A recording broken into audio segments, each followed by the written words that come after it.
Oh, the place looks great, doesn't it?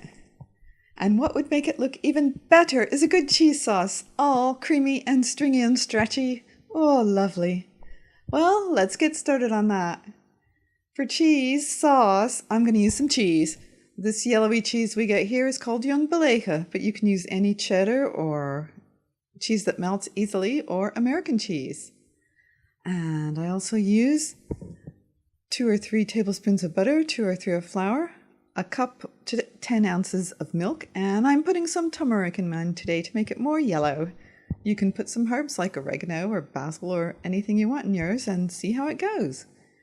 Remember, cooking is an adventure. Just because someone gives you a recipe doesn't mean that's how it has to be. Okay, melt the butter.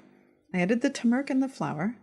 The purpose here is to cook the flour before you add the milk. So keep stirring that. I'm adding a bit at a time. You can put it in all at once. It works either way. But I'm doing it this way. When it starts bubbling nicely, you can see that the flour is cooking and it's like lava pits, and it's great. It's almost cooked. It takes about a minute to do this. I'm doing it on fast speed here, but see how it's shh. Okay, the flour is probably ready for the milk to go in. And I usually put 1 cup 8 ounces of milk plus a bit more, so that's like 10 ounces. And get that to boil. When it comes to the boil, that's when it starts to make the little bubbles, right? That's when you put the cheese in.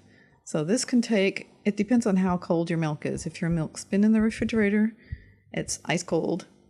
Or if you've had it out waiting to cook with it, it could take less than a minute. So I'm cooking mine now, and there it goes. Oh, it's got thick. That means it's boiled and thickened. I'm using my whisk to just separate any clumps out because I don't like clumps.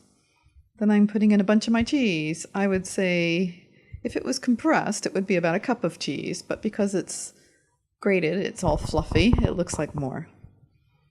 Okay, just keep stirring. Looks good. Yeah, it's still stuck together. This is great.